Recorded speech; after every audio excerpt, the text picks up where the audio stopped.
They'll stop or calm down the inflammatory process, and it means someone with rheumatoid arthritis is less likely to see pain and is likely to get more movement out of the hand and out of the feet and the knees, he says. But knowing that it does work is only half the battle. Researchers need to identify exactly what the mystery component is that makes emu oil effective in relieving inflammation. 57-year-old Robin Virus isn't concerned with the know-how. He's had chronic arthritis in his back and finger joints for almost 5 years. He was on the verge of giving up work. A couple of years ago, Virus threw away his pharmaceuticals and now takes only emu oil.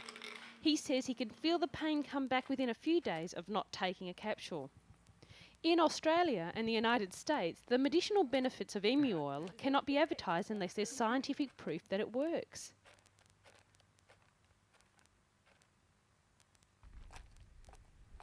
In the meantime, a worldwide multi-million-dollar emu industry hangs in the balance until modern science can come up with a good oil on an ancient remedy.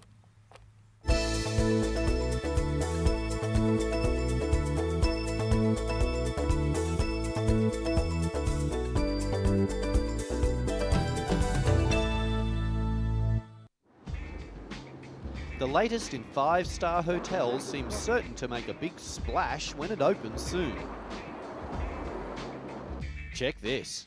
The 200 rooms are actually on a super yacht, complete with restaurants and bars, swimming pools, spa and cinema. All deliveries and collections, including laundry services and food and drink supplies, will be via barges that will load and unload using a special dock within the ship. Designers are hoping to have similar hotels floating in some of the world's major cities within a few years. If planning permission is granted, construction of the yacht will start immediately, and the hotel ought to be ready in around a year.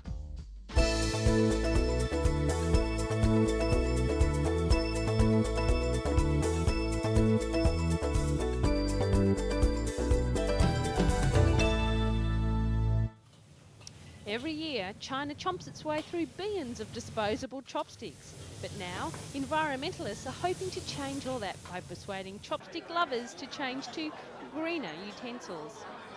Where there's food in China, there's chopsticks, billions of them. Each year, China's food lovers use and then discard about 45 billion pairs of chopsticks, most of them after a single meal. It was in the mid-1980s that throwaway chopsticks, produced from birch or poplar, began to replace the reusable kind because of fears of hygiene and disease. But in recent years, concern has grown over the 25 million trees it takes to supply China with chopsticks and the impact on the nation's dwindling forests. 2 years ago, Beijing's elite Tsinghua University became the focus of a unique initiative. Environmental science students persuaded campus canteens to replace throwaway chopsticks with recyclable spoons. The spoons are made of plastic because the canteens cannot ensure metal spoons are properly sterilised after use, but the plastic ones can be recycled into other products.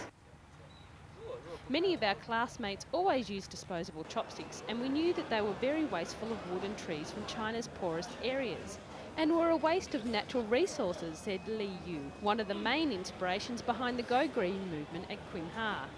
But not everyone was in favour. At the beginning, when they stopped using disposable chopsticks, some students voiced their opposition, but most of them understood why it needed to be done.